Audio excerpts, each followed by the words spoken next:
So then we are back with more understandings from the time of the second tabernacle services, where we find then the scripture used, the Aramaic English translation of the word.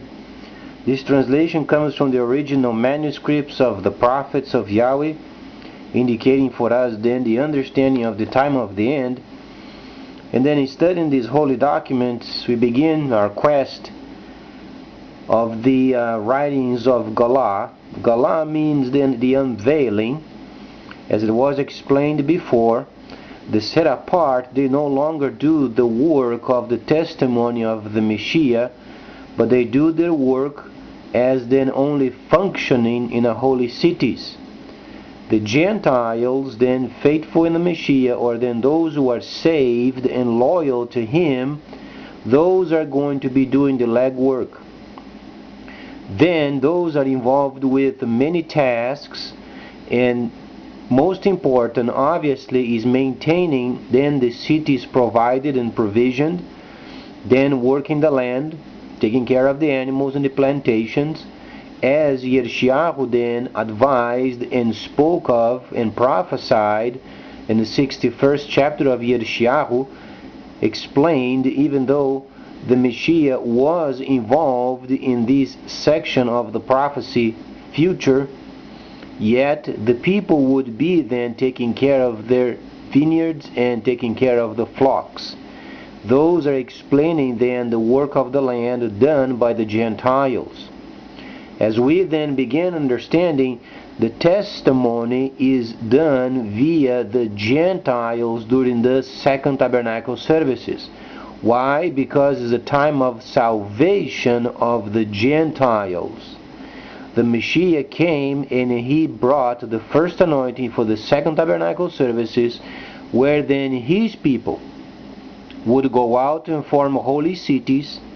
Then they would receive works of the functions through the set apart. Then the Gentiles would do the testimony on behalf of the Messiah. However, the Gentiles would not function and they would not pray. There are conditions. Because then, as they galaying around, or they unveiling, this is what it means. Making testimony is speaking of the Messiah, of what He has done. What was the work of Shaliach Shaul and Barnabas when they were sent by Ruach HaKodesh during the time of a transition? They were galaying. Galaying means they were unveiling the secrets of the Torah up to the point where the spring feast was completed, and then came Ruach HaKodesh and the functions. After they are in the holy cities, then the Gentiles have to do the legwork. They don't function, neither they pray. They always point the people to the cities. As then His people, the prophets, they always point the people set apart to the instructions. So the Gentiles during the second tabernacle services, they point the people to the cities. This is what it means. So then, understanding Galah, or then revelation, or then the unveiling, we are studying then the second portion uncompleted of the Torah. The Torah, then, we understand there are a couple of sections where you find the spring feast and autumn feast. So then, there is a part in the scripture speaking of a section of it where the Messiah then completes the spring feast. For instance, the Galah, or then the unveiling of the second tabernacle services writings, we find then the time of the Messiah, where in chapter 6 you find then the Messiah completing the spring feast. As it was mentioned before, only 10% of the Gospels were then recorded. The problem is, those Gospels were manipulated. We don't have the total understanding of the Gospels. Those were then copies of the copies of the copies of the copies of the copies, then went to the pagans, then copies of the copies of the copies, and then from the pagans then was translated into English. There is then the original manuscript of Métis then in France, where you find the original then, one of the original from the Hebraic language. But only Yahweh God knows how many copies of the copies of the copies came from truly the original. So what we have to understand is the context of the Torah, so then we can understand the outcome of it. So then, when we read then the 60th chapter of Revelation, you are reading then the Lamb. It doesn't describe then Messiah or Yahweh Yeshua. You have to understand the wording. The wording is very important. When you understand lamb, worthy, lamb, it's simply making a reference of the Messiah when he completed the 40 days of fasting in the desert. After his test, when he came out of the desert, then Yohanan said, "Behold, the Lamb that takes away the sin of the world." At this point, he was worthy. Worthy is the Lamb who takes the sin of the world.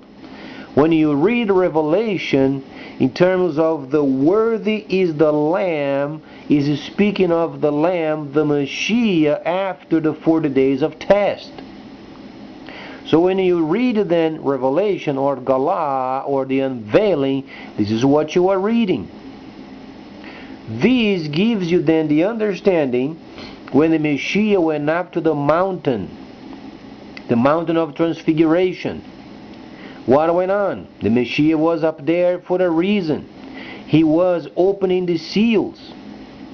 So then you find then, for instance, prior of the going up the mountain, you find then many years earlier than Moshe going up to the mountain to receive the holy instructions. He came down, he instituted the first holy service. Then the Messiah came in, he brought the first anointing for the second tabernacle services. But then with this anointing, he had to prove himself as worthy. And how then this is going to play in the future. So the Messiah then, during the time of the Mount of Transfiguration, he went up to the mountain with the law. With the law completed, or near its completion. It is completed if you understand the Messiah tested and worthy. The Messiah then came as a lamb, tested and worthy, was completed. The spring feast at the time was not completed. So you have to understand completions as you begin your walk, or then your understanding of the Torah. So he went up to the mountain. He said then obviously to the Father, then it is done. Then the Messiah at that moment was the Lamb worthy. So then when you read who is worthy then to open the seals. Isn't that interesting? Who is then worthy to open the seals? When you read in chapter 5, then Yohanan saw on the right hand of him who sat on the throne, then the Megillah, and it was then recorded on both sides, and it was sealed with 7 seals. And then he saw a strong angel who proclaimed with a loud voice. This was while he was on a mountain. Who is worthy to open the Megillah and to break its seals? And no person was in heaven above, on earth, or beneath that was able then to open the Megillah and to reveal it, and to unveiling, and to galaying. So then, Yohanan wept greatly, because no one was found then to open the Megillah.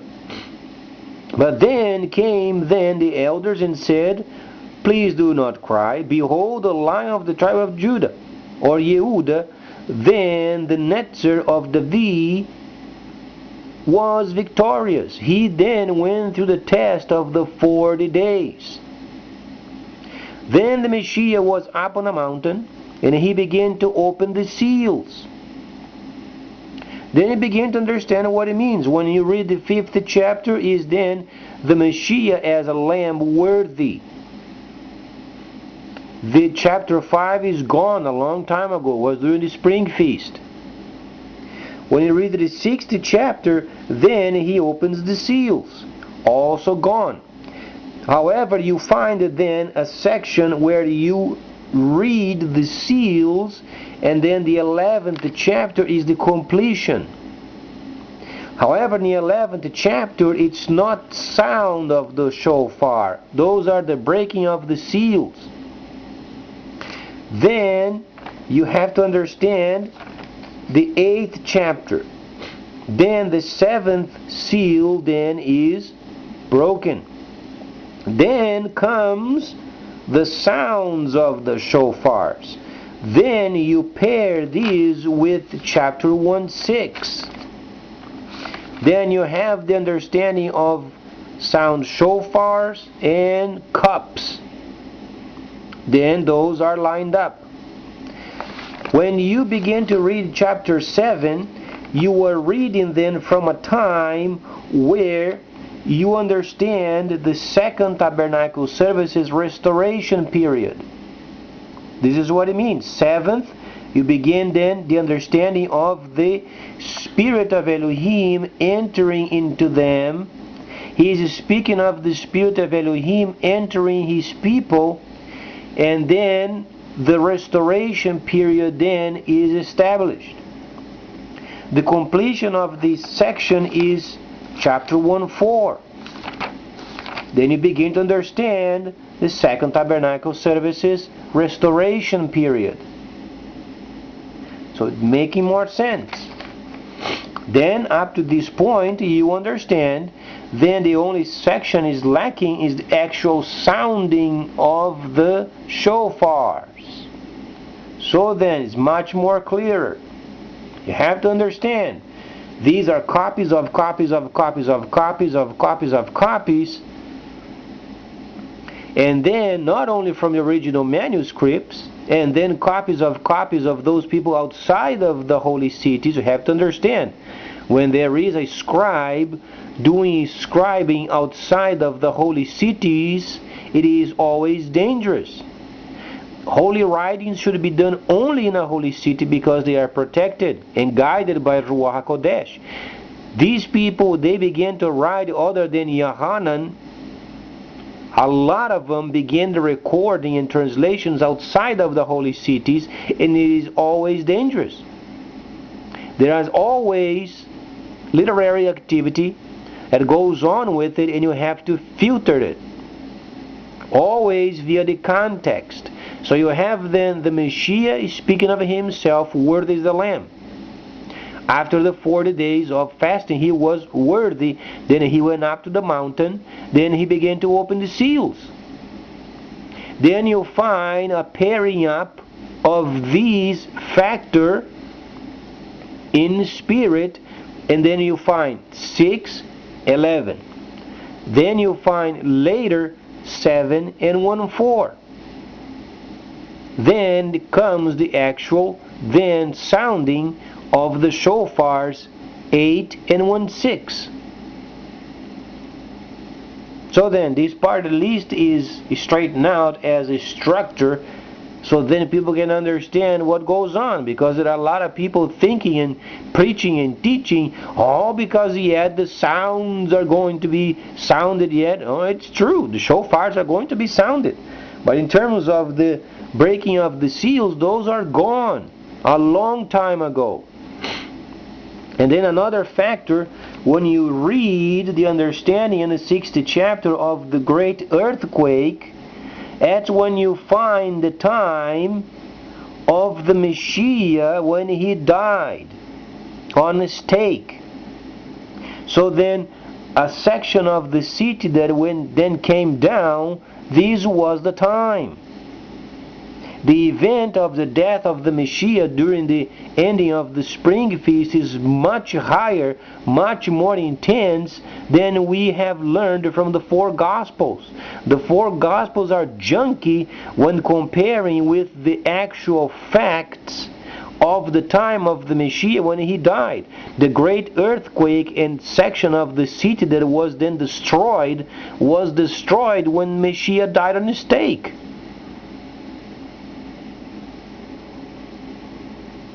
Because there is no reason for the city then to be destroyed, understanding where then the cities are then always protected. Yahweh promised. Yahweh truly promised. He said, if people were obedient, then the cities would be protected. It doesn't make any sense for him to come back with his word, or then going back in his word and then trying to figure out what goes on. It doesn't make any sense. The cities are always protected. What went on was part of the city went down. It's because the city was not secluded. That was then the sin had entered the city precisely during the time of the Messiah when he was completing the spring feast. The city was not secluded. So part of the city then was destroyed. There were 7,000 souls. When the Messiah died, it was a huge event of the time. What we have then in the Gospels, only 10% is junk. Mostly junk when comparing of the actual facts of the time of the Messiah. You have to understand the context of the Torah, because Yahweh said, if people are obedient in a holy camp, there should be no lack, and they would be protected from lions and other people and so on and so forth. So then how would he break his word speaking of the holy city of the future? Doesn't make any sense. The only sense that makes is speaking of the holy city and then parts of it that broke, it's because it was during the time of the completion of the spring feast, where the city was not secluded, mixed up with pagans and other governments and Gentiles. And then when he died, then the earthquake came and a huge section of the city then broke. Then you begin to understand what the Messiah is doing during the time of the spring feast. Those seals are already opened. Up to the 7th, we are only waiting for the sound of the shofar, indicating the starting of the autumn feast.